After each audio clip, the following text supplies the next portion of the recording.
ബഹുമാനമുള്ള സഹോദരങ്ങളെ, അപ്പൊ ഞാൻ പറഞ്ഞു വന്ന വിഷയത്തിലേക്ക് ശ്രദ്ധിച്ച് അല്ലാഹു തആല കാര്യം മനസ്സിലാക്കാൻ എനിക്ക് നിങ്ങൾക്ക് തൗഫീഖ് നൽകി അനുഗ്രഹിക്കുമാറാകട്ടെ. മബ്റൂറായ ഹജ്ജ്, മഖ്ബൂലായ ഹജ്ജ്. മഖ്ബൂലും മബ്റൂറും ഹജ്ജ് വേണമെന്ന് നമ്മൾ ദുആ ചെയ്യുമ്പോൾ ഈ മഖ്ബൂലും മബ്റൂറും എവിടെയാ ഉള്ളത്? ഇത് മക്കയിലൊന്നും അല്ല ഉള്ളത്, ഇത് മദീനയിലും ഉള്ള കാര്യമല്ല.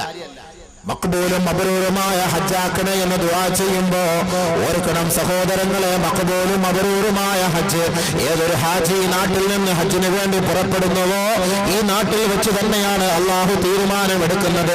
അവന്റെ ഹജ്ജ് മഖ്ബൂലാണോ അതല്ല മബ്റൂറാണോ, അവന്റെ ഉംറ മഖ്ബൂലാണോ അതല്ല മബ്റൂറാണോ എന്ന് തീരുമാനിക്കുന്നത് അള്ളാഹു ഈ നാട്ടിൽ വെച്ച് തന്നെയാണ്. എന്താണ് മഖ്ബൂലിന്റെ അടയാളം? എന്താണ് മബ്റൂറിന്റെ അർത്ഥം? മഖ്ബൂൽ എന്ന് പറഞ്ഞാൽ ഹലാലായ സമ്പാദ്യം കൊണ്ട് ഹജ്ജിന് പോകുന്നതിനാണ് മഖ്ബൂൽ എന്ന് പറയുക. ഇത് മക്ക കിട്ടുന്ന സാധനമാണോ? ഹലാലായ പൈസ, പലിശയും ആകാൻ പാടില്ല, പണയം വെച്ച പൈസയും ആകാൻ പാടില്ല. ഹലാലായ പൈസ, ശുബ്ഹത്ത്, ഒരു അവ്യക്തതയും ഒരു ശുബ്ഹത്തും ഒരു സംശയമുള്ള പൈസ ആകാൻ പാടില്ല. ഹലാലായ പൈസ, ശുദ്ധ ഹലാലായ പൈസ. ഈ ഹലാലായ പൈസ കൊണ്ട് ഹജ്ജിന് പോകുമ്പോൾ ആ വാഹനത്തിൽ കയറുമ്പോൾ ലബ്ബൈക അല്ലാഹുമ്മ ലബ്ബൈക ലബ്ബൈക ലാ ശരീക ലക ലബ്ബൈക ഇന്നൽ ഹംദ വന്നിഅമത ലക വൽ മുൽക് ലാ ശരീക ലക. അല്ലാഹുവേ, പാവങ്ങൾ ചെയ്ത മനസ്സുമായി നിന്റെ വീട്ടിലേക്ക് നാട്ടിലേക്ക് പുറപ്പെട്ടു വരികയാണ് റബ്ബേ. അല്ലാഹുവേ, അതിനുവേണ്ടി വാഹനത്തിൽ കാലെടുത്ത് വെച്ച ഈ പാവപ്പെട്ട ഭാവി റബ്ബേ, എന്റെ വിളിക്ക് നീ ഉത്തരം നൽകണേ അല്ലാ എന്ന് ഏതൊരു ഹാജി ഈ നാട്ടിൽ വെച്ച് വാഹനത്തിൽ കയറുമ്പോ തൽബിയത്ത് ചൊല്ലുമ്പോ അവന്റെ ഹജ്ജ് കബൂലായി എന്നതിന്റെ തെളിവ് ആകാശത്ത് നിന്ന് വിളിച്ചു പറയുമത്രേ, ലബ്ബൈക സഅദൈക ഹജ്ജുക മബ്റൂറുൻ വ മഖ്ബൂൽ. നിന്നെ അല്ലാഹു സ്വീകരിച്ചിരിക്കുന്നു, നിന്റെ ഹജ്ജ് സ്വീകരിക്കപ്പെട്ടിരിക്കുന്നു. കാരണം നിന്റെ സമ്പത്ത് ഹലാൽ, നിന്റെ വരവ് ഹലാൽ. അതുകൊണ്ട് അല്ലാഹു നിന്റെ ഹജ്ജ് സ്വീകരിച്ചിരിക്കുന്നു എന്ന് വാനലോകത്ത് നിന്ന് മാലാഖമാര് വിളിച്ചു പറയുമത്രേ. ഔവ്യക്തത നിറഞ്ഞ സമ്പത്തുമായി, പലിശയുടെ അംശമുള്ള സമ്പത്തുമായി, ഹറാമിന്റെ അല്പമെങ്കിലും സമ്പത്തുമായി ഏതൊരാൾ ഹജ്ജിന് പോകുന്നുവോ അവൻ വാഹനത്തിൽ കയറിയിട്ട് ലബ്ബൈക അല്ലാഹുമ്മ ലബ്ബൈക എന്ന് പറയുമ്പോ ആകാശത്ത് നിന്ന് വിളിച്ചു പറയുകയാ, ലാ ലബ്ബൈക വലാ സഅദൈക സാദുക ഹറാം വമത്അമുക ഹറാം വമശ്റബുക ഹറാം വമൽബസുക ഹറാം. നിനക്ക് അല്ലാഹുവിന്റെ അടുക്കൽ സ്വീകാര്യതയില്ല, നിന്റെ വാക്ക് അല്ലാഹു സ്വീകരിക്കുകയില്ല, നിന്റെ യാത്രയെ അല്ലാഹു അംഗീകരിക്കുകയില്ല. കാരണം നിന്റെ സമ്പത്ത് ഹറാം, നിന്റെ വസ്ത്രം ഹറാം, നിന്റെ സമ്പാദ്യം ഹറാം. ഹജ്ജുക മർദൂദ്, നിന്റെ ഹജ്ജ് നിനക്ക് തിരിച്ചു തള്ളപ്പെട്ടിരിക്കുകയാണ്, അത് അല്ലാഹു സ്വീകരിക്കുകയില്ല. നീ ഇങ്ങോട്ട് വെറുതെ വന്നിട്ട് പോകാമെന്നല്ലാതെ മറ്റു വഴിയൊന്നുമില്ല. ആകാശത്തെ വിളിച്ചു പറയും മഖ്ബൂലല്ലാത്ത ഹജ്ജ് അല്ലാഹു കാത്തിരക്ഷിക്കട്ടെ. സമ്പത്ത് സൂക്ഷിച്ചിട്ട് ഹലാലായ സമ്പത്ത് കൊണ്ട് പോകണം. മബ്റൂറായ ഹജ്ജ് എന്ന് പറഞ്ഞാൽ ഹജ്ജ് ചെയ്തിട്ട് മടങ്ങി വന്ന സഹോദര നാട്ടിൽ വന്ന് 40 ദിവസം ദാടിയും വെച്ചുകൊണ്ട് നടക്കും, തൊപ്പിയും വെച്ചുകൊണ്ട് നടക്കും. 40ാമത്തെ ദിവസം കഴിയുമ്പോ പെതുക്കെ തൊപ്പി എടുത്ത് മാറ്റിയിട്ട് ലേസ് കെട്ടും. പിന്നെയും 10-20 ദിവസം കഴിയുമ്പോ ലേസ് എടുത്ത് മാറ്റിയിട്ട് ക്യാപ്പ് വയ്ക്കും. പിന്നെ ഒരു 20 ദിവസം കഴിയുമ്പോ ആ ക്യാപ്പും എടുത്ത് മാറ്റും. നീളം കൂടിയ താടി വെട്ടിക്കുറയ്ക്കും. പിന്നെ ഡ്രില്ല് ചെയ്യും. പിന്നെ ആ ഡ്രിമ്മിന്റെ എണ്ണം കുറയ്ക്കും. അവസാനം ഒരു 6 മാസം കഴിയുമ്പോ വടിച്ചു കളയും. കോയാക്കുട്ടി ഹാജിയാരെ, നിങ്ങളിപ്പോ വെറും ഒരു കോയമായി മാറിയല്ലോ. എല്ലാം വടിച്ച് ക്ലീൻ ചെയ്ത് ഹാജിയാരാ, ഹാജി ഹാജി വലിയ ഹാജി. അതിന്റെ അർത്ഥം എന്താ? അതിന്റെ അർത്ഥം എന്താ? കബൂലല്ലാതെ അർത്ഥം, കബൂലായിട്ടില്ലാതെ അർത്ഥം.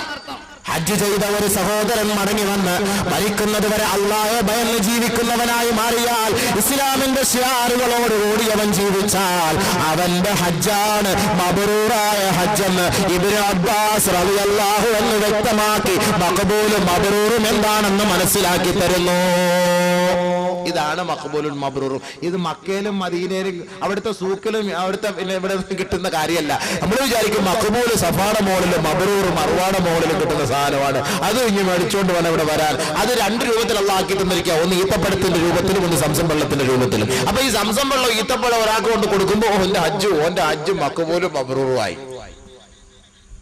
ഇവിടെ വന്നിട്ട് ചീത്ത വിളിക്കുക, ഇവിടെ വന്നിട്ട് ആക്ഷേപം പറയുക, ഇവിടെ വന്നിട്ട് പരിഹസിക്കുക, ഇവിടെ വന്നിട്ട് മറ്റൊരാളുടെ മുഖത്തേക്ക് കാർക്കിച്ചു തുപ്പുക, അവനെ വെറുപ്പോടെ കാണുക, അവനോട് നല്ല നിലയിൽ പെരുമാറാതിരിക്കുക. ഇങ്ങനെയുള്ള ഒരു വ്യക്തി ഹാജിയാവുകയില്ല. കേവലം അവൻ നാമധാരിയായ ഹാജി മാത്രമാ. അള്ളാന്റെ റസൂല് പഠിപ്പിക്കുകയാ, 3 പേരാണ് ഹജ്ജിന് വേണ്ടി വിളിക്കുന്നത്. 3 പേരാണ്. ഒന്ന് മഹാനായ ഇബ്രാഹിം നബി അലൈഹിസ്സലാം, 2 മലക്കുൽ മൗത്ത്, 3 പിശാചുൽ ലഈൻ. 3 പേരാ ഹജ്ജിന് ഉംറയ്ക്ക് വേണ്ടി വിളിക്കുന്നത്. 3 പേര്. ഒന്ന് ബഹുമാനപ്പെട്ട ഇബ്രാഹിം നബി അലൈഹിസ്സലാത്തു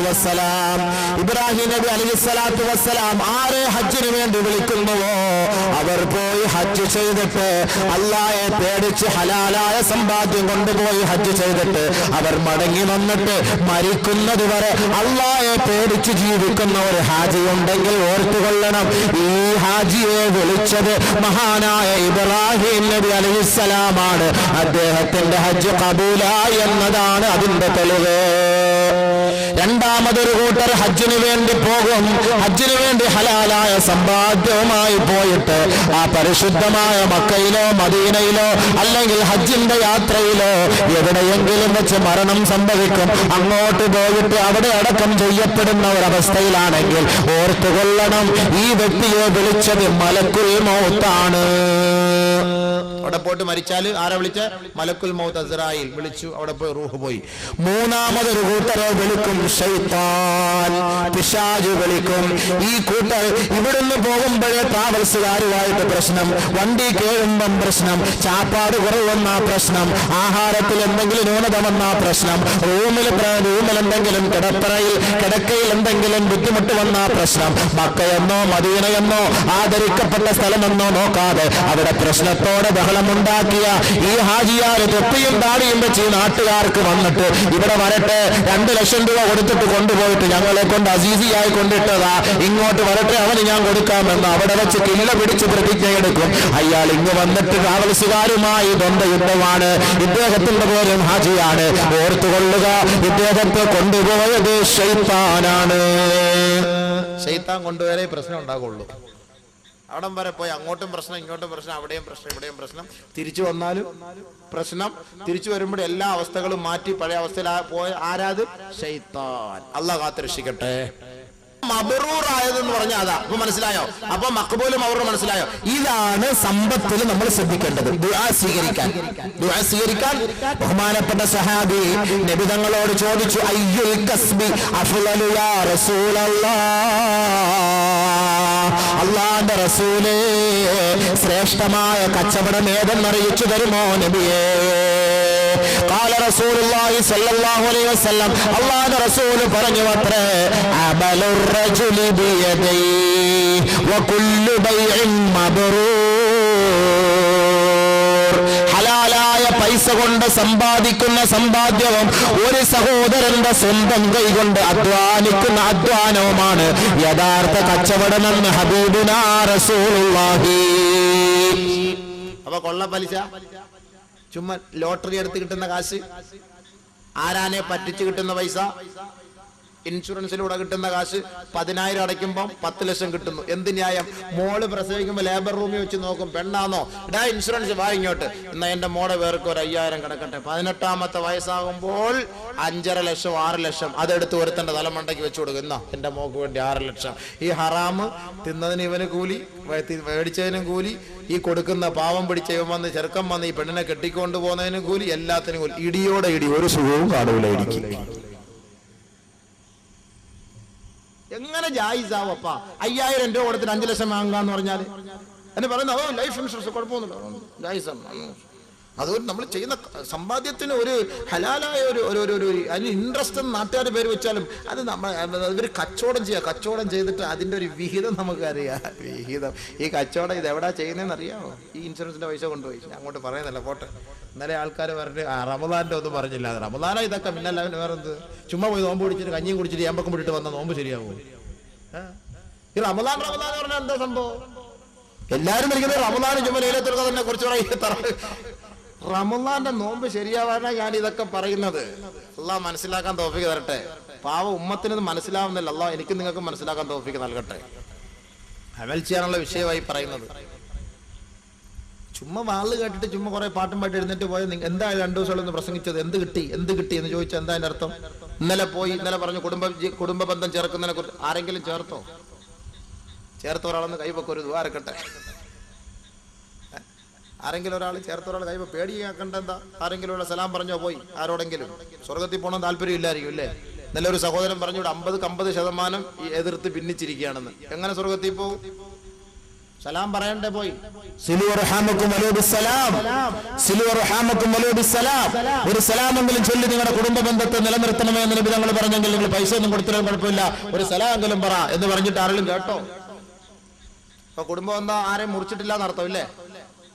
കുടുംബം എന്താ മുറിക്കാത്തൊരു കൈയൊന്ന് പൊക്കെന്ന് പറഞ്ഞാൽ പൊക്കോ? എന്തിനാവസ്ഥ അത് ഈ പരീക്ഷണം ഞങ്ങളോട് നടത്തുന്നത്? നന്നാവാൻ വേണ്ടിട്ട്, രക്ഷപ്പെടാൻ വേണ്ടിട്ടല്ലേ ഈ ചോദിക്കുന്നത്, അല്ല മറ്റൊന്നും അല്ലല്ലോ. ഇങ്ങനെയൊക്കെ ഒന്ന് പറയുമ്പോൾ ചിലപ്പോൾ മാറ്റം ഉണ്ടാവും. വയസ്സായി മരിക്കാറായി ഇനിയെങ്കിലും സംസാരിക്കാതെ മിണ്ടാതെ കഴിഞ്ഞുകൊണ്ട് എന്ത് ചെയ്യാൻ? ഇത് ഒരു ഹദീസ് ഞാൻ ഓർമ്മ വരുന്നത്. പക്ഷെ ചിലർക്കൊരു ഇൻഫീരിയോറിറ്റി കോംപ്ലക്സ്, അതായത് നമ്മൾ അങ്ങോട്ട് പോയി സലാം പറഞ്ഞാലേ അവന്റെ പ്രതികരണം എന്തായിരിക്കും, അങ്ങനെ ഒരു ചെറിയ ഒരു കോംപ്ലക്സ് ഉള്ളവരുണ്ടല്ലോ. ഞാൻ അങ്ങോട്ട് സലാം പറഞ്ഞ് ആഗ്രഹിച്ച്, പക്ഷെ അങ്ങോട്ട് പോയ അവന്റെ പ്രതികരണം എന്തായിരിക്കും? നമ്മൾ അങ്ങോട്ട് സലാം പറയാൻ പോകുമ്പോൾ അവന്റെ കയ്യിൽ വല്ല ഉണ്ടോ എന്നൊക്കെ നോക്കിയിട്ട് വേണം പോകാൻ. ചിലപ്പോ എന്തെങ്കിലും ഒരെണ്ണിട്ട് വീക്കിയാലോ. അംർ ഇബ്നു ശുഐബ് റളിയല്ലാഹു അൻഹു റിപ്പോർട്ട് ചെയ്യുന്ന ഹദീസ്, ജാഅ റജുലുൻ ഇല നബി സ്വല്ലല്ലാഹു അലൈഹി വസല്ലം, ഒരു സഹാബി നബി തങ്ങളുടെ സവിധത്തിൽ വന്നിട്ട് പറയുകയാണ്, യാ റസൂലല്ലാഹ്, അല്ലാഹുവിന്റെ റസൂലേ, ഇന്നലി ദബി അർഹാം, എനിക്ക് കുറെ സ്വന്തക്കാരുണ്ട് നബിയേ, കുറെ ബന്ധുജനങ്ങളുണ്ട് നബിയേ, അസിലു, ഞാൻ അവരുമായി ചേർന്ന് താമസിക്കുന്നു നബിയേ,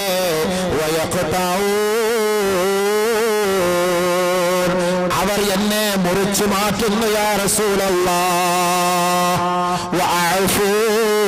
അവർ ചെയ്ത എല്ലാ തെറ്റുകളും ഞാൻ മാപ്പാക്കി കൊടുക്കുന്നു നബിയേ, അവരെന്നോട് അക്രമം കാണിക്കുന്നു യാ റസൂലല്ലാഹ്, ഞാൻ അവരോട് ഉപകാരം ചെയ്ത് അടുക്കുന്നു നബിയേ, അവരെന്നോട് അതിക്രമം പ്രവർത്തിക്കുന്നു, എന്നോട് അപമര്യാദയായി പെരുമാറുന്നു നബിയേ, അതുകൊണ്ട് ഞാനും അവരുമായി പരിപൂർണമായി ബന്ധം വിച്ഛേദിച്ച് ജീവിക്കട്ടെ യാ റസൂലല്ലാഹ്. നമ്മുടെ സംശയം, ഞാൻ അങ്ങോട്ട് പോയി നോക്കുന്നു, ഞാൻ സലാം പറയുന്നു, ഞാൻ പോയി ബന്ധപ്പെടാൻ നോക്കുന്നു, പക്ഷെ ഇവർക്കത് ഇഷ്ടമല്ല. ഇവരിതെല്ലാം എന്നെ കാണുമ്പോൾ മുതുകു തിരിഞ്ഞു പോകുന്നു, ഇവരുടെ മുഖത്ത് എന്നൊക്കെ കയർത്ത് സംസാരിക്കുന്നു, എന്നോട് ദേഷ്യ സ്വഭാവത്തോട് സംസാരിക്കുന്നു, അതുകൊണ്ട് ഞാനും അങ്ങനെ തന്നെ പ്രവർത്തിക്കട്ടെ നബിയെ, അവരുമായിട്ട് ഞാനും അങ്ങനെ പ്രവർത്തിക്കട്ടെ. ഖാല റസൂലുള്ളാഹി സ്വല്ലല്ലാഹു അലൈഹി വസല്ലം, അല്ലാഹുവിന്റെ റസൂൽ പറഞ്ഞില്ല,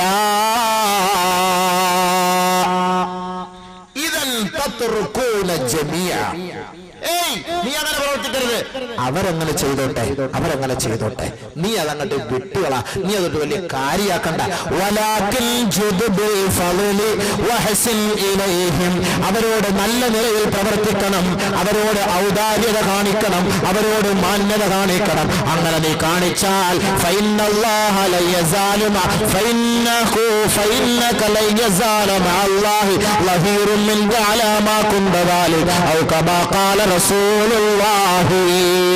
നീ അങ്ങോട്ട് പോയി നിന്റെ കുടുംബ ബന്ധത്തോട് ചേർന്ന് സഹവസിക്കുന്നിടത്തോളം കാലം അല്ലാഹു തആല നിനക്ക് സഹായം ചെയ്തുകൊണ്ടിരിക്കുമെന്ന് നബിയുനാ റസൂലുള്ളാഹി. നിനക്ക് അള്ളാഹ് സഹായം ചെയ്യും. അതാണോ നിനക്ക് വേണ്ടത്? അതല്ല നരകമാണോ വേണ്ടത്? അത് നിങ്ങൾ തെരഞ്ഞെടുത്തോളൂ. ഇനി നിങ്ങൾ സലാം പറഞ്ഞാലും കൊള്ളാം, ഇല്ലേലും കൊള്ളാം. പറയേണ്ട ബാധ്യത എനിക്കുള്ളതാണ്, ചെയ്യേണ്ട ബാധ്യത നിങ്ങൾക്കുള്ളതാണ്. അതല്ലാതെ ഒരു ഉസ്താദിൽ പെണ്ണ് കെട്ടിക്കുന്ന പോലെ രണ്ടുപേരുടെയും കൈക്ക് പിടിച്ചു സൗവിജു കാൻകത്തുക്കാൻ ഇനി പറയാൻ പറ്റുമോ? വേണമെങ്കിൽ പോയി ചൊല്ല്, സ്വർഗത്തിൽ പോകണമെങ്കിൽ. എന്റെ വിഷയത്തിലേക്ക് വാ. എല്ലാം നമ്മുടെ വിഷയം തന്നെയാണ്. ഇങ്ങനെ തക്കുവായിൽ കിടക്കുന്നേ ഉള്ളൂ. നോമ്പ് പിടിച്ചാൽ കിട്ടുന്ന ഗുണങ്ങളെ കുറിച്ചാണ് പറഞ്ഞുകൊണ്ടിരിക്കുന്നത്. ഇൻഷാ അല്ലാഹ് അതൊക്കെ തീർക്കട്ടെ. ബഹുമാനമുള്ള സഹോദരങ്ങളെ, അപ്പോ നബി സല്ലല്ലാഹു അലൈഹി വസല്ലം തങ്ങളോട് ചോദിച്ചപ്പോ എന്ത് കസ്ബ്, എന്ത് കച്ചവടമാണ് നല്ലത്? അമലുർ റജുലി ബിയദിഹി, അവന്റെ കൈകൊണ്ട് ചെയ്യുന്ന ജോലി. വകുല്ലു ബൈഇൻ മബ്റൂർ, എല്ലാ ഹലാലായ കച്ചവടം. അപ്പോ ലോൺ എടുത്തിട്ട് കച്ചവടം ചെയ്യരുത് നടത്തും. അപ്പൊ അതിനകത്ത് എന്ത് പറ്റിപ്പോയി? മബ്റൂർ അല്ല, പലിശയായി പോയില്ലേ? 10,000 രൂപയ്ക്ക് നമ്മൾ ലോൺ എടുത്തിട്ട് കച്ചവടം ചെയ്യുമ്പോൾ അടയ്ക്കുമ്പോൾ അത് കൂടുതൽ അടയ്ക്കണ്ടേ? അപ്പൊ അത് പലിശയായി പോയില്ലേ? പലിശയായി പോലെ. നബി തങ്ങൾ പറയുകയാ, ഫൈനർ റജുലൽ മുഅ്മിന ലയഖ്തരിഫുൽ ലുഖ്മത മിനൽ ഹറാമി ഇലാ ഫീഹി ലാ യുസ്തജാബു ലഹു ദഅവത്തുൻ 40 യൗമാ. ഒരു മുഅ്മിനായ സഹോദരൻ ഹറാമ് കലർന്ന സമ്പാദ്യം അവന്റെ വായിലേക്ക് ഉയർത്തി അവൻ ഭക്ഷിച്ചാൽ ഫലാ യുസ്തജാബു ലഹു ദഅവത്തുൻ 40 യൗമാ, 40 ദിവസത്തോളം അവന്റെ ദുആക്കളോ അവന്റെ ആരാധനാ കർമ്മങ്ങളോ അല്ലാഹു സ്വീകരിക്കുകയില്ല എന്ന് മുഹമ്മദ് മുസ്തഫ സല്ലല്ലാഹു അലൈഹി വസല്ലം. പിന്നെ അങ്ങനെ ദുആ ചെയ്താൽ സ്വീകരിക്കും? പിന്നെ അങ്ങനെ എന്നിട്ട് അള്ളാഹെ കുറ്റം പറഞ്ഞിട്ട് കാര്യമുണ്ടോ? അള്ളാഹെ കുറ്റം പറഞ്ഞിട്ട് കാര്യമുണ്ടോ? ദുആ ചെയ്ത ആ ദുആ സ്വീകരിക്കാത്തതിന്റെ കാരണം ഇതാണ്. പോയിക്കൊണ്ടിരിക്കുന്നത് എന്താണ്? ഹറാം. ഹറാം. മത്അമുഹു ഹറാം വമശ്റബുഹു ഹറാം വമൽബസുഹു ഹറാം ഫഅന്നാ യുസ്തജാബു ലഹു. ഒരു പാവപ്പെട്ട ഒരുവൻ അഴുക്ക് പിടിച്ച വസ്ത്രവും അഴുക്ക് പിടിച്ച ശരീരവുമായി മുടിപടലങ്ങളെല്ലാം വികൃത കോലത്തോട് അള്ളാഹുവിനോട് വിളിച്ചു പറയുന്നു, യാ റബ്ബ് യാ റബ്ബ്, ഓ രക്ഷിതാവേ ഓ രക്ഷിതാവേ എന്ന് വിളിച്ചു പറയുമ്പോ ഈ അടിമയെ നോക്കിയിട്ട് അള്ളാഹു പറയുകയാ, ഏ അടിമേ, നീ കഴിച്ച ഭക്ഷണം ഹറാമാ, നിന്റെ ശരീരത്തിൽ കിടക്കുന്ന വസ്ത്രം ഹറാമാ, നീ കുടിച്ച വെള്ളം ഹറാമാ, നീ പിന്നെ എന്റെ ദർബാറിലേക്ക് നോക്കിയിട്ട് യാ റബ്ബ് യാ റബ്ബ് എന്ന് വിളിച്ചാൽ ഫഅന്നാ യുസ്തജാബു ലക, നിനക്ക് എങ്ങനെയാണ് ഞാൻ മറുപടി നൽകുക? അതാണ് ദുആ ചെയ്തിട്ട് മറുപടി കിട്ടാത്തത്. അതല്ലാതെ ദുആ ഇരുന്ന അല്ലാഹു സ്വീകരിക്കാതിരിക്കൂല. മൻ ഫുതിഹ ലഹു ബാബുദ് ദുആഇ മിൻകും ഫുതിഹത് ലഹു അബ്വാബുൽ ഇജാബ കമാ ഖാല റസൂലുള്ളാഹി. ആരെങ്കിലും ദുആയുടെ വാതിൽ തുറന്നാൽ അല്ലാഹു ഇജാബത്തിന്റെ ഉത്തരത്തിന്റെ വാതിൽ അവന് വേണ്ടി തുറന്നു കൊടുക്കുമെന്ന് നബിയുനാ റസൂലുള്ളാഹി. ദുആയുടെ വാതിൽ തുറന്നാൽ അല്ലാഹു ഇജാബത്തിന്റെ വാതിൽ തുറന്നു കൊടുക്കും. ദുആ ഇരുന്നാൽ സ്വീകരിക്കും. പക്ഷെ സ്വീകരിക്കാതെ വന്നാൽ മനസ്സിലാക്കിക്കൊള്ളണം, എന്തോ അകത്ത് കട്ട് കിടപ്പുണ്ട്. കട്ട്, കോഴി ഇറച്ചി, കോഴിയെ കണ്ടിക്കുമ്പോൾ ഒരു കട്ടെന്ന് പറയില്ല, ഒരു കറുത്തൊരു സാധനം, അത് കയ്പുള്ള സാധനം, അതെടുത്ത് കളഞ്ഞ് നമ്മൾ എങ്ങനെയാണ് കോഴി ഇറച്ചി ശുദ്ധീകരിച്ചെടുക്കുന്നത് അതേപോലെ എന്തോ അകത്ത് കിടപ്പുണ്ട്, അതുകൊണ്ട് ദുആ സ്വീകരിക്കാത്തത്. നബി തങ്ങൾ പറഞ്ഞു, ലാ തഅജിസു ഫി ദുആഇ മിൻകും, നിങ്ങളിൽപ്പെട്ട ആരും ദുആയിൽ നിന്ന് നിങ്ങൾ നിരാശപ്പെടരുത്. ഫഇന്നഹു ലയഹ്ലിക അഹദുൻ മഅ ദുആ. ദുആ ചെയ്ത് ആരും നശിച്ച ചരിത്രമില്ല, ദുആ ചെയ്ത് സ്വീകരിക്കപ്പെടാത്ത സംഭവമില്ല. അതുകൊണ്ട് ദുആ ചെയ്തോ, ദുആയിൽ നിന്ന് നിരാശരാകരുത്. ഇത്രയൊക്കെ നബിതങ്ങൾ നമ്മളെ പഠിപ്പിച്ചതിനെ മനസ്സിലാക്കണം. നമ്മൾ ഈ ചെയ്തിട്ട് സ്വീകരിക്കാത്തതിന്റെ കാരണം എന്താ? എന്തോ നമ്മുടെ പ്രശ്നമാണ്. അതിന് അള്ളാഹും റസൂലും കുറ്റം പറയരുത്. അതുകൊണ്ട് ഇനിയെങ്കിലും കുറച്ച് മാറ്റി ഒരു നിയത്തെട്, അള്ളാഹു ഇനി പലിശയുമായി ബന്ധപ്പെട്ടുള്ള ഇടപാടുകളൊക്കെ ഞാൻ തീർത്തേക്കാം, പണയം വെക്കുന്ന പരിപാടി നിർത്തിയിട്ട് ഞാനങ്ങ് വിറ്റേക്കാം, വിറ്റിട്ട് പുതിയ വാങ്ങിച്ചൂടെ? ഇതിപ്പോ 2000 രൂപ കൊണ്ട് അടച്ചിട്ട് 6000 രൂപയ്ക്ക് തിരിച്ചെടുക്കുന്നത്, ആ സമയം കൊണ്ട് പുതിയൊരു സ്വർണ്ണം വാങ്ങിക്കൂടെ? ചിന്തിക്കാത്ത കൊണ്ടാണ് ഈ പ്രശ്നം. ഈ പറയുന്ന പോലെ LIC പരിപാടികളൊക്കെ ഞാൻ അങ്ങോട്ട് ഒഴിവാക്കിയേക്കാം എന്ന് നിയത്ത് ചെയ്യാൻ തയ്യാറുണ്ടോ? ഇൻഷാ അല്ലാഹ് പറ. ക്ലിയർ ആവണമെന്നുണ്ടെങ്കിൽ, ഇല്ലെങ്കിൽ നമുക്കൊരു പ്രശ്നവുമില്ല, നമുക്കൊരു പ്രശ്നവുമില്ല. പറയേണ്ടത് പറയാം. നമ്മൾ നമ്മുടെ ഭാഗം ശ്രദ്ധിക്കുന്നുണ്ട്. കാരണം ആഖിറത്തിൽ ചെല്ലുമ്പോൾ കെട്ടിയോനും കാണൂല, കെട്ടിയോളും കാണൂല, അയൽവക്കക്കാരനും കാണൂല, ഇൻഷുറൻസ് കമ്പനിക്കാരനും കാണൂല, നാട്ടുകാരനും കാണൂല, വീട്ടുകാരനും കാണൂല, ഉസ്താദും കാണൂല, മോദീനും കാണൂല, മൊല്ലക്കായും കാണൂല, കാക്കായും കാണൂല, ആരും കാണൂല. ولا يزر وازرة وزر أخرى ഒരാളുടെ ചുമട് മറ്റൊരാൾ എടുക്കുകയില്ല. യൗമ യഫിറുൽ മർഉ മിൻ അഖീഹി വഉമ്മിഹി وأبيه وصاحبته وبنيه لكل امرئ منهم يومئذ شأن. തന്റെ മക്കളിൽ നിന്ന് മാതാപിതാക്കൾ ഓടുന്ന ദിവസം, തന്റെ സഹോദരനിൽ നിന്ന് സഹോദരി ഓടുന്ന ദിവസം, അയൽവക്കക്കാരിൽ നിന്ന് അയൽവക്കക്കാരൻ ഓടുന്ന ദിവസം, സുഹൃത്തുക്കളിൽ നിന്നും സഹപ്രവർത്തകരിൽ നിന്നും സഹപാഠികരിൽ നിന്നും അവരെല്ലാം നെട്ടോട്ടം ഓടുന്ന ദിവസം. ഓരോരുത്തർക്കും അവരുടേതായ കാര്യം മാത്രമാണ്. മറ്റൊരാളുടെ കാര്യത്തെ കുറിച്ച് ചിന്തിക്കാനോ അവരുടെ പാപഭാരങ്ങൾ ഏറ്റെടുക്കാനോ ആരെ കൊണ്ടും നാളെ ആഖിറത്തിൽ കഴിയില്ല. يسأل حميم حميما يبصرونهم يود المجرم لو يفتدي من عذاب يومئذ ببنيه وصاحبته وأخيه وفصيلته التي تؤويه ومن في الأرض يومئذ كلا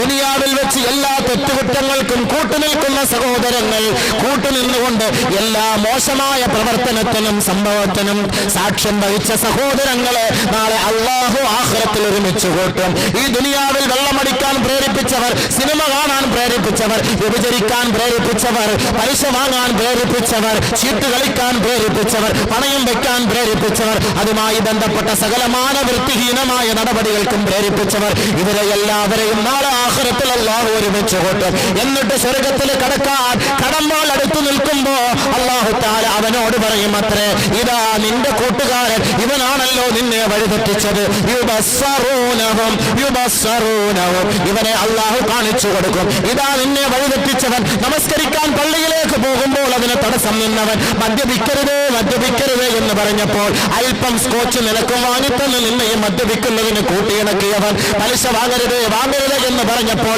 അത്യാവശ്യത്തിന് പലിശ വാങ്ങുന്നത് കൊണ്ട് കുഴപ്പമില്ല എന്ന് പറഞ്ഞവൻ. ബാങ്കിൽ ലക്ഷക്കണക്കിന് പൈസ നിക്ഷേപിക്കുമ്പോ അവിടുന്ന് കിട്ടുന്ന പലിശ നിങ്ങൾ എഴുതി തള്ളനെ വാങ്ങരുത് എന്ന് പറയുമ്പോ അത് ഇൻട്രസ്റ്റ് അല്ല, അത് കച്ചവടം ചെയ്ത ലാഭവിഹിതമാണെന്ന് പറഞ്ഞ് ന്യായം പറഞ്ഞുകൊണ്ട് ഹറാമ് സമ്പാദിക്കാൻ കൂട്ടുനിന്ന കൂട്ടുകാരനാണിവൻ. യുബസ്സറൂനഹും അല്ലാഹു ഇവനെ കാണിച്ചു കൊടുക്കുമ്പോൾ വലാ യസ്അലു ഹമീമുൻ ഹമീമാ, ഒരു കൂട്ടുകാരനെ എനിക്ക് കാണണ്ട റബ്ബേ, എനിക്ക് കാണണ്ട റബ്ബേ, എനിക്കിവരെ കാണണ്ട റബ്ബേ എന്ന നാളെ റബ്ബിന്റെ കോടതിയുടെ മുന്നിൽ ശടിച്ചു പറയും അത്രേ. ശേഷം ഇവൻ അവിടെ ആവലാതിപ്പെട്ട് വേവലാതിപ്പെട്ട് രക്ഷപ്പെടുന്നതിന് വേണ്ടി റബ്ബിനോട് പറയും, യബദ്ദുൽ മുജ്രിമു ലൗ യഫ്തദി മിൻ അദാബി യൗമിദിൻ ബിബനി.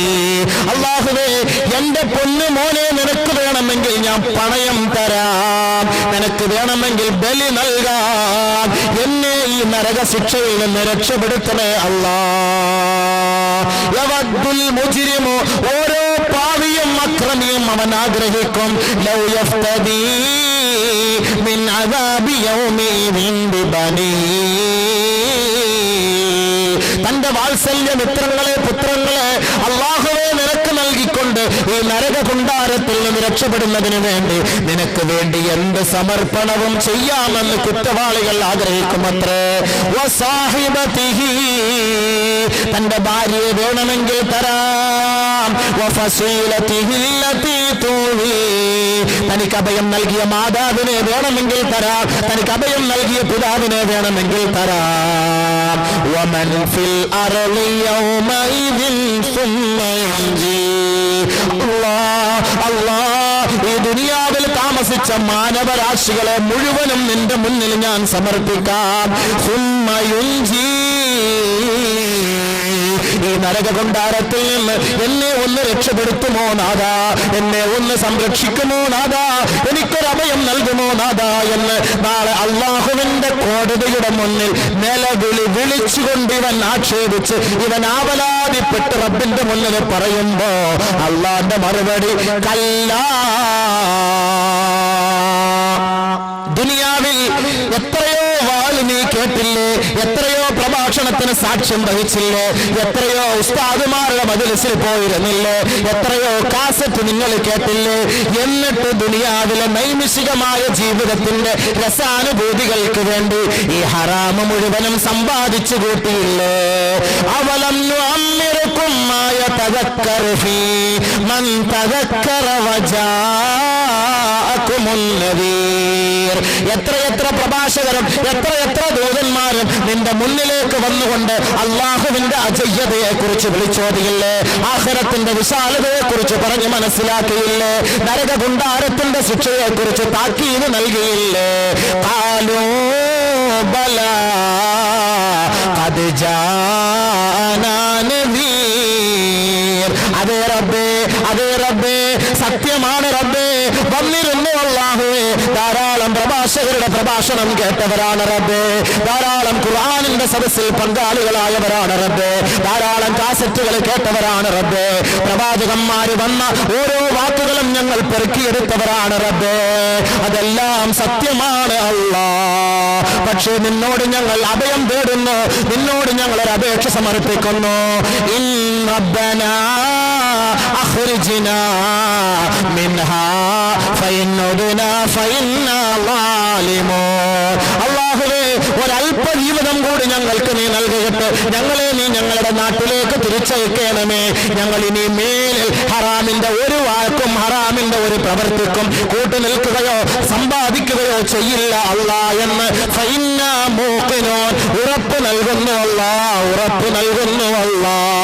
റബ്ബിന്റെ കോടതിയുടെ മുന്നിൽ ഈ പറയുന്ന ഞാനും നീ കേൾക്കുന്ന നിങ്ങൾ അള്ളാഹുവിന്റെ വിധി ന്യായങ്ങളെ തിരസ്കരിച്ചും നിഷേധിച്ചും ജീവിക്കുകയാണെങ്കിൽ പടച്ച തമ്പുരാന്റെ കോടതിയുടെ മുന്നിൽ പോയി ആവലാതിപ്പെട്ടിട്ട് കാര്യമില്ല. അങ്ങനെ ആവലാതിപ്പെടുമ്പോ അള്ളാന്റെ മറുപടിയാ കല്ലാ ഇന്നഹാ ലളാ നസ്സാഅതൻ ലിശ്ശവാ തദ്ഉ മൻ അദ്ബറ വതവല്ലാ. ഇല്ലടാ, ഇല്ലടാ, നിനക്ക് മാപ്പില്ലടാ, മാപ്പില്ലടാ. ദുനിയാവിൽ 100 വയസ്സ് നിനക്ക് ഞാൻ നൽകിയില്ലേ? 60 വയസ്സ് നിനക്ക് ഞാൻ നൽകിയില്ലേ? 30 വയസ്സ് നിനക്ക് ഞാൻ നൽകിയില്ലേ? ദുനിയാവിൽ ജീവിക്കാനുള്ള സൗകര്യം നിനക്ക് ഞാൻ നൽകിയില്ലേ?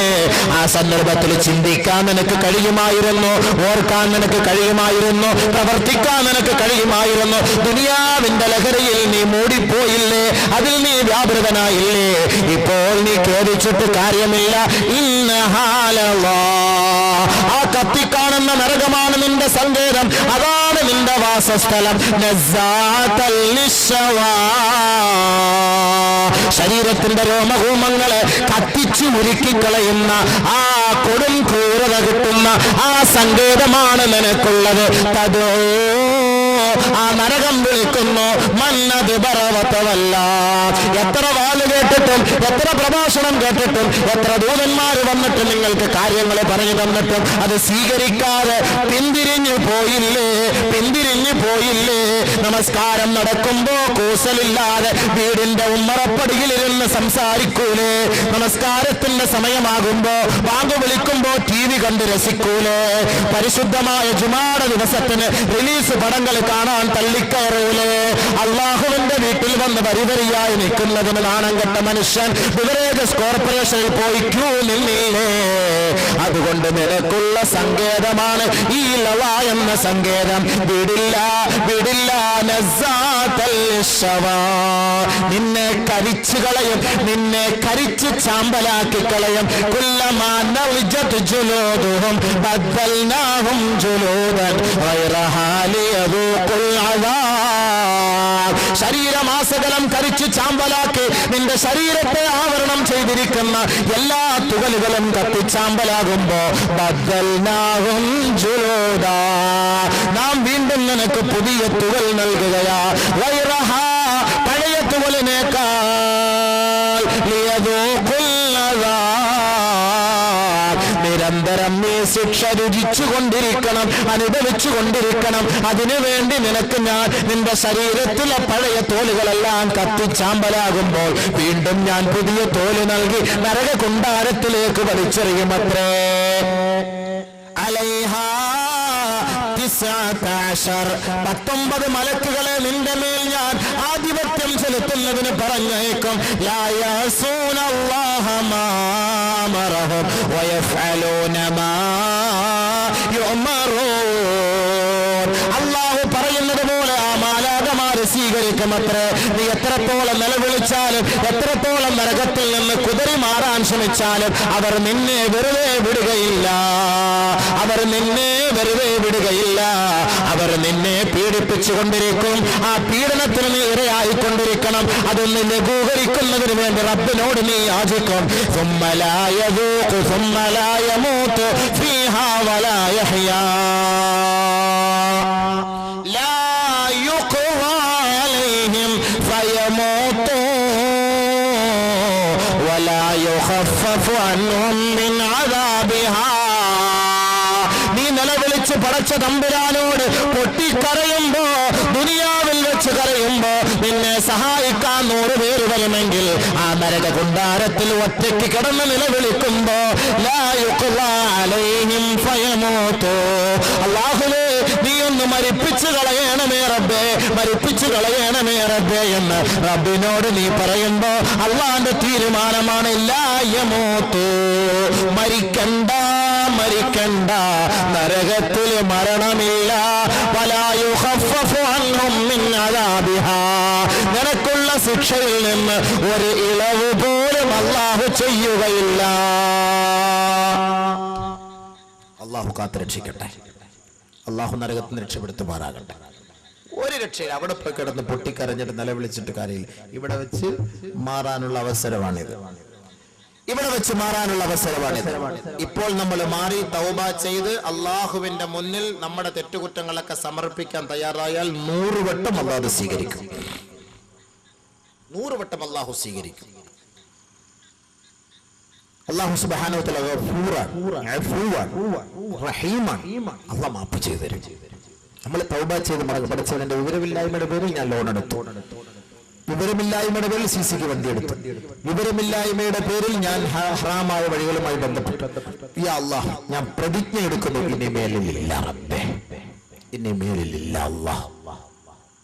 ഇന്ന് നമ്മൾ പ്രതിജ്ഞ എടുത്താൽ ഈ പരിശുദ്ധമായ ശഅബാനിന്റെ ഈ രാവിൽ റമളാനിനെ വരവേൽക്കുന്നതിന് മുന്നോടിയായി നമ്മുടെ ഈ മാലിന്യങ്ങളെല്ലാം കഴുകിക്കളയാൻ നമ്മൾ തയ്യാറാകാൻ നമ്മൾ നിയ്യത്തെടുത്താൽ റബ്ബ് നമ്മുടെ ഭാവി ജീവിതം ഹൈറിലേക്കും ഹലാലിലേക്കും കൊണ്ടെത്തിക്കും.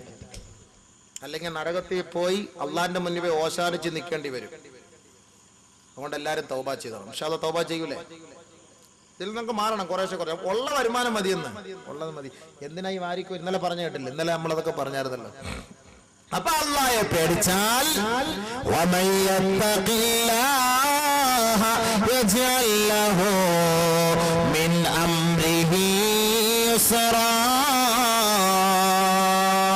നിന്റെ വഴി അല്ലാഹ് എളുപ്പമാക്കി തരും.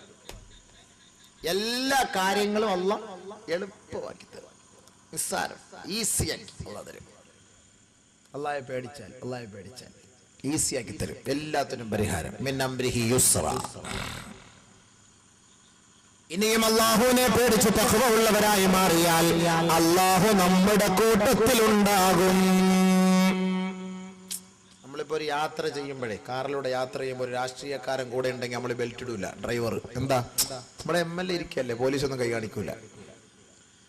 എങ്ങനെ വേണമെങ്കിലും ഒക്കെ വണ്ടി അതിലേക്കൂടെ ഇതിലേക്കൂടെ ഒക്കെ തിരിച്ചു കുത്തി കയറ്റിയൊക്കെ കൊണ്ടുപോകാൻ പറ്റും. കാരണം എന്താ, പോലീസ് ഇരിക്കല്ലേ, നേതാവ് ഇരിക്കല്ലേ, എന്താണ് പേടിക്കേണ്ട കാര്യമില്ല. ഇനി പോലീസിന്റെ കുടുംബത്തിൽ പെട്ട ഒരാൾ വല്ല ആണെന്നുണ്ടെങ്കിൽ പോലീസ് പിടിച്ചാൽ പറയോ എൻ്റെ ഇക്കായ അവിടുത്തെ DYSP, എൻ്റെ ഇക്കായാണ് CI, എൻ്റെ അണ്ണനാണ് SI എന്നൊക്കെ പറയുമ്പോൾ ചിലപ്പോൾ അങ്ങ് വിട്ടേക്കും. അപ്പൊ ഒരാളുടെ ഒരു പിൻബലത്തോടു കൂടി അല്ലേ, ഒരു ധൈര്യം. ഇതേപോലെ അല്ലാഹു സുബ്ഹാനഹു വ തആല നമ്മുടെ കൂടെ ഉണ്ടാകും, എപ്പോഴും കൂടെ ഉണ്ടാകും. എപ്പോഴും കൂടെ ഉണ്ടാകും. അല്ലാഹ് എല്ലാം ശ്രദ്ധിക്കുന്നുണ്ട്. പക്ഷെ അല്ലാഹ് നമ്മളെ സഹായിക്കാൻ കൂടെ ഉണ്ടാകും. എപ്പോൾ ഫത്തഖുല്ലാഹ ഫഅലമു അന്നല്ലാഹ മഅൽ മുത്തഖീൻ. അല്ലാഹയെ പേടിച്ചോ, അറിഞ്ഞോ, അല്ലാഹ് കൂട്ടത്തിൽ ഉണ്ടാകും. ആരുടെ കൂട്ടത്തിൽ? ആരുടെ കൂട്ടത്തിൽ? ആ മുത്തഖീങ്ങളുടെ കൂട്ടത്തിൽ. ഏത് മുത്തഖി? ലഅല്ലകും തത്തഖൂൻ, നോമ്പ് പിടിച്ച് തഖ്വ ഉള്ളവരായ മുത്തഖീങ്ങളുടെ കൂട്ടത്തിൽ അല്ലാഹു ഉണ്ടാകും. അതിനാണ് നോമ്പ് പിടിക്കാൻ പറഞ്ഞത്. അല്ലാഹു സ്നേഹിക്കും. അല്ലാഹു സ്നേഹിക്കും. ആരെ സ്നേഹിക്കും? ഇന്നല്ലാഹ യുഹിബ്ബുൽ മുത്തഖീൻ. അല്ലാഹ് നമ്മളെ സ്നേഹിക്കാന്ന് പറഞ്ഞാൽ നമ്മുടെ എല്ലാ കാര്യങ്ങളും അല്ലാഹ് ഏറ്റെടുക്കും അർത്ഥം അല്ലേ? ഒരാളെ സ്നേഹിക്കുമ്പോൾ എന്ത് വേണമെങ്കിലും കൊടുക്കാൻ തയ്യാറാവില്ല. നമ്മളിപ്പോ ഇവിടുന്ന് കാതലിക്ക് ഫോൺ വിളിക്കുമ്പോൾ അവള് പൈസ ഇല്ല എന്ന് പറയുമ്പോൾ നമ്മൾ ഇവിടുന്ന് റീചാർജ് ചെയ്ത് അങ്ങോട്ട് കൊടുക്കും. നീ ഒന്ന് വിളി. അപ്പൊ നമ്മുടെ സ്നേഹം കിട്ടാൻ വേണ്ടി എന്ത് അവള് ചെയ്യും? അവളുടെ സ്നേഹം കിട്ടാൻ വേണ്ടി നമ്മൾ എന്ത് ചെയ്യും? ഈ സ്നേഹം കൂടുമ്പോഴാണല്ലോ 10-18 വർഷം വരെ താലോലിച്ച് വളർത്തിയ ഉപ്പായും ഉമ്മായും കളഞ്ഞിട്ട് കണ്ടവന്റെ പുറകെ പോണത്. സ്നേഹം കൂടിയിട്ടല്ലേ? അല്ലേ? ഉപ്പാക്കും ഉമ്മാക്കും സാധനമുണ്ടോ? അപ്പൊ ഉപ്പായ ഉമ്മ എത്ര നാൾ ഇവള് സ്നേഹിച്ചത്? കപട സ്നേഹം.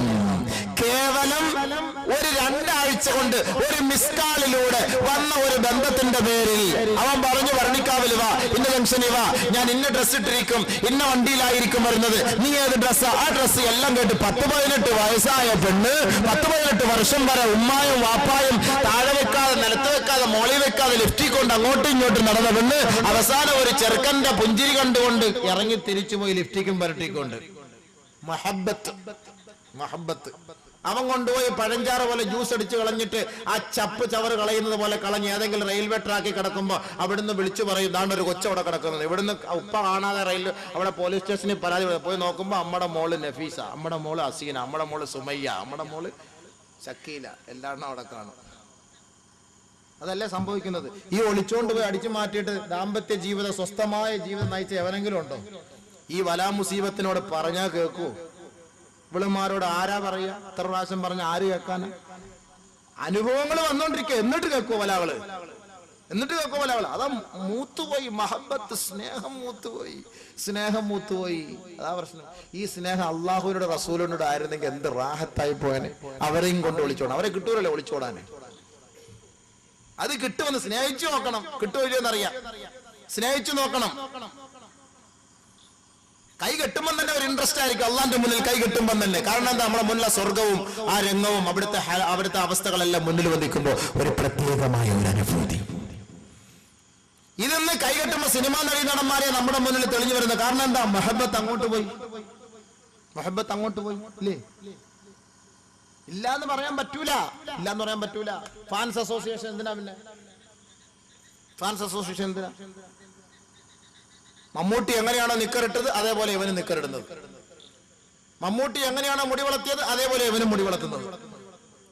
മമ്മൂട്ടി എങ്ങനെയാണോ പാണ്ടിട്ടത് അതേപോലെ ഇവനും പാണ്ടിടുന്നത്. അപ്പൊ ആരെയാ സ്നേഹിക്കുന്നത്? അള്ളാഹയാണോ? അല്ല. പക്ഷെ മമ്മൂട്ടി അവൻ സ്നേഹിക്കുന്നവരെ മമ്മൂട്ടി ഇവന്റെ കൂടെ ഉണ്ടോ? ഇല്ല. ഉണ്ടോ? ബുദ്ധി ഇല്ലാത്തവന്മാർ ചിന്തിക്കുന്നില്ലല്ലോ പടച്ചവനെ. അസുഖം പിടിച്ച് ചിക്കൻ ബോക്സ് പിടിച്ച് കിടക്കുക മമ്മൂട്ടിയുടെ ഒരു ആരാധകൻ. വരുവോ അവൻ കാണാൻ?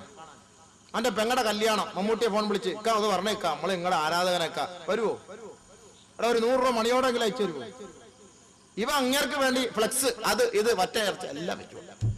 ഇവന് മഹബത്ത് കൊടുക്കും. അയാള് തിരിഞ്ഞു പോലും നോക്കൂല. ആള് താമസമില്ല, പാവം. വെറുതെ അവന്റെ ആയസും പൈസയും മൊത്തം ഇതിന്റെ പേര് ഞാൻ കളയുക. വല്ലതും ഉണ്ടോ? പുണ്യമുണ്ടോ? മുസ്ലിയാക്കന്മാർ പറഞ്ഞാട്ടും മുസ്ലിയാക്കന്മാർക്ക് വേണ്ടി ഇതേ ഉള്ളു ജോലി. മോനെ ഇതേ ഉള്ളു ജോലി എന്ന് പറഞ്ഞാൽ നിനക്ക് കൊണ്ട് ഫായിദ ഇല്ല. ഫായിദ ഉണ്ടെങ്കിൽ പ്രശ്നമില്ല. ഗുണമുണ്ടോ നിനക്ക്? മമ്മൂട്ടി ഒന്ന് കാണാൻ പറ്റുമോ? നിനക്ക് എന്തെങ്കിലും ഒരു ബുദ്ധിമുട്ട് പ്രയാസം വന്ന ആള് സഹായിക്കുവോ? എന്റെ വീട്ടിൽ വരുവോ? എന്റെ വാപ്പ സുഖയിലടക്കം നിൽക്കാൻ ഒന്ന് വന്നെന്റെ ഇക്ക മാമ എന്റെ വാപ്പ ഒന്ന് കാണണമെന്ന് പറഞ്ഞാൽ വരുവോ? പിന്നെ എന്തിനാ സ്നേഹിക്കുന്നത്? ഒരാളെ സ്നേഹിച്ച അയാളെ നമ്മുടെ കൂടെ കാണണ്ടേ? ഒരാളോട് മഹബത്ത് വെച്ച് അയാളെ നമ്മുടെ കൂടെ കാണണം. ഒന്നുമില്ലെങ്കിൽ ഒരു പെണ്ണിനെ സ്നേഹിച്ച 3 ദിവസമെങ്കിലും കൂടെ കാണും. അത് കഴിഞ്ഞാൽ പിന്നെ എടുത്ത് കളയും. തീർന്ന് അവരുടെ അവിടെ തീർന്നു. ഒറിജിനൽ സ്നേഹം കൊടുക്കേണ്ടവർക്ക് കൊടുക്കണം. ആ സ്നേഹമാണ് ഖിയാമത്ത് നാൾ വരെ ആഖിറത്തിൽ നിലനിൽക്കുന്ന സ്നേഹം. ഒറിജിനൽ സ്നേഹം. ആ സ്നേഹമാണ് വേണ്ടത്. നബിതങ്ങളെ സ്നേഹിക്കും, അല്ലാഹയെ സ്നേഹിക്കും. നമുക്ക് സ്നേഹിക്കാൻ അറിയാത്തത് കൊണ്ടാണ് അവരുടെ ആ സ്നേഹവും ആ ഒരു രസവും നമുക്ക് കിട്ടാതെ പോകുന്നത്. जहाँ रोज़े पाक खैरुल वरा है वो जन्नत नहीं है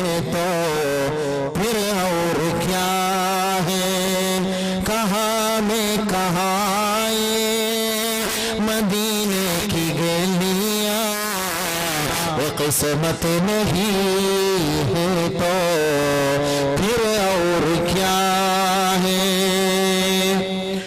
मोहम्मद की अज़मत को क्या पूछते हो कि वो साहिब कमा कौसैन टहरे बशर की सरे अर्शे नवाजी वो अज़मत नहीं है तो फिर और क्या है। എത്ര വലിയ ദുഷ്മന്മാരെയും ശത്രുക്കളെയും നെഞ്ചോട് ചേർത്ത് പിടിച്ച് കൂട്ടിയിണക്കി അവർക്ക് ചുടുചുംബനം നൽകുകയും അവരോട് സ്വകാര്യ സംഭാഷണം നടത്തുകയും അവരെ സഹായിക്കുകയും അവരുടെ കണ്ണുനീരൊപ്പുകയും ചെയ്ത ആ പ്രവാചകൻ ഈ റഹ്മത്ത് നഹീ ഫിർ ഔർ ക്യാ ഹേ, ഈ ഒരു കാരുണ്യമില്ല എങ്കിൽ പിന്നെ എന്താണ് ലോകത്തിന് വസന്തം, പിന്നെ എന്ത് രസമാണ് ജീവിതത്തിനുള്ളത്. ആ പ്രവാചകനെ സ്നേഹിക്കുക, എല്ലാരെയും സ്നേഹിച്ച പ്രവാചകൻ, കൂട്ടിയിണക്കിയ പ്രവാചകൻ. ചിന്ന ഭിന്നമായി പോയ സമൂഹത്തെ ഒരൊറ്റ ചരടിന്റെ മക്കളാക്കി കൂട്ടിയിണക്കിയ മുത്ത് മുഹമ്മദ് മുസ്തഫ. അവിടെ അമുസ്ലിമെന്നോ അവിടെ മുസ്ലിമെന്നോ അവിടെ രോഗിയെന്നോ അവിടെ ആരോഗ്യമുള്ളവനെന്നോ അവിടെ സാധുവെന്നോ അവിടെ പണക്കാരനെന്നോ അവിടെ ഉയർന്നവനെന്നോ അവിടെ താഴ്ന്നവനെന്നോ അവിടെ സവർണനെന്നോ അവിടെ അവർണനെന്നോ ഇല്ല. എല്ലാവരും മനുഷ്യരാണ്. കുല്ലുകും മിൻ ആദം വആദമു മിൻ തുറാബ്. ഏ മനുഷ്യരേ, നിങ്ങൾ ആദമിന്റെ മക്കളാണ്. ആദമോ മണ്ണിൽ നിന്നും സൃഷ്ടിക്കപ്പെട്ടവരാണ്. പൂർണ്ണ സമത്വം ലോകത്തിന്റെ മുന്നിൽ പരിചയപ്പെടുത്തി നബിഗുനാ റസൂലുള്ളാഹി. ആ ഒരു സ്നേഹം, ആ ഒരു സന്തോഷം. ആ ഹബീബിനെ ഒന്ന് സ്നേഹിച്ചൂടെ? നാളെ അവിടെ ചെല്ലുമ്പോൾ ഒരുത്തനും കാണൂല. ഈ ഹബീബായ തങ്ങളെ നമ്മളെ രക്ഷപ്പെടുത്തണമെങ്കിൽ, നമുക്ക് ശഫാഅത്ത് ചെയ്യണമെങ്കിൽ ഈ ഹബീബായ തങ്ങളെ ഉണ്ടാവുകയുള്ളൂ. അപ്പൊ അതിന് ആ ഹബീബിനെ സ്നേഹിക്കണം. ഉമ്മുൽ ഹബീബ ഇലൽ ഹബീബ്. നാളെ അവിടെ പറയപ്പെടും ഹബീബിനെ ഹബീബോട് ചേർക്ക്. സ്നേഹിതന്മാരെ സ്നേഹിതന്മാരുടെ കൂട്ടിയിണക്ക്, സ്നേഹിതന്മാരുടെ കൂട്ടിയിണക്ക്. അപ്പൊ നമ്മുടെ ഇവിടുത്തെ അബ്ദുർ റസാഖിന്റെ സ്നേഹിതനാരാ? അവന്റെ സ്നേഹിതൻ മമ്മൂട്ടിയായിരുന്നു. കൂട്ടിയിണക്കാൻ പറയും. എവിടെ ആള്? ഇവിടെ കണ്ടില്ല. പിന്നെ തപ്പിക്കണം എവിടാന്നുള്ളത്. കൂട്ടിയിണക്കാൻ പറയും ഓരോരുത്തരെ. അല്ലാഹു കാത്തുരക്ഷിക്കണം. നല്ലവരുമായിട്ടുള്ള സഹവാസം നമുക്കുണ്ട്, നല്ലവരുമായിട്ടുള്ള സഹം. അപ്പൊ അല്ലാഹു സുബ്ഹാനഹു വ തആല പറയുന്നു, നിങ്ങൾ അല്ലാഹുവിൽ തഖ്വ ഉള്ളവരായി മാറിയാൽ അല്ലാഹു നിങ്ങളെ സ്നേഹിക്കും. അള്ളാഹു നമ്മളെ സ്നേഹിച്ചു കഴിഞ്ഞാൽ പിന്നെ ആരുടെയും സ്നേഹം നമുക്ക് വേണ്ട. അള്ളാഹു നമ്മളെ സ്നേഹിക്കണം, നമുക്ക് അള്ളാഹയെ സ്നേഹിക്കണം. അള്ളാഹുവിനോട് നമുക്ക് സ്നേഹം ഉണ്ടെങ്കിൽ നമ്മൾ നിസ്കരിക്കും, നോമ്പ് പിടിക്കും, സക്കാത്ത് കൊടുക്കും, ഹജ്ജിന് പോകും, ഹറാമിൽ നിന്നെല്ലാം ഒഴിവാകും. അപ്പൊ അള്ളാഹ് നമ്മളെ സ്നേഹിക്കും. അള്ളാഹുവിനോട് സ്നേഹമില്ലാതെ വരുമ്പോ നിസ്കരിക്കൂല, നോമ്പ് പിടിക്കൂല. ഇനി നിസ്കരിച്ചാൽ തന്നെ തൂങ്ങിച്ചത്തവ നിസ്കരിച്ചു കിടക്കുന്ന പോലെ. നോമ്പ് പിടിച്ചാൽ തന്നെ നോമ്പ് പിടിച്ചിട്ട് അവിടെയും ഫിത്ന, ഇവിടെയും ബസാദ്, അവിടെയും ബസാദ്, ഇവിടെയും ബസാദ്. കണ്ണങ്ങോട്ടും നോക്കി കണ്ണിങ്ങോട്ടും നോക്കി, ഇവന്റെ ഫിത്നായും കേട്ട് അവന്റെ ഫിത്നായും കേട്ട് വെറുതെ വെറുതെ വേസ്റ്റ്. അള്ളാഹയോട് സ്നേഹമില്ലാത്ത നോമ്പ്. ഈ സ്നേഹമല്ല നമുക്ക് വേണ്ടത്, ഒറിജിനൽ സ്നേഹം ഉണ്ടാകണം. അല്ലാഹു തആല നമ്മോട് പറഞ്ഞ കൽപ്പനകൾ പരിപൂർണമായി പാലിക്കുന്നവരായി മാറണം. എങ്കിൽ അല്ലാഹു നമ്മളെ സ്നേഹിക്കും. അതിനല്ല പറഞ്ഞത്, നിങ്ങൾ തഖ്വയുള്ളവരാകുക. ഇന്നല്ലാഹ യുഹിബ്ബുൽ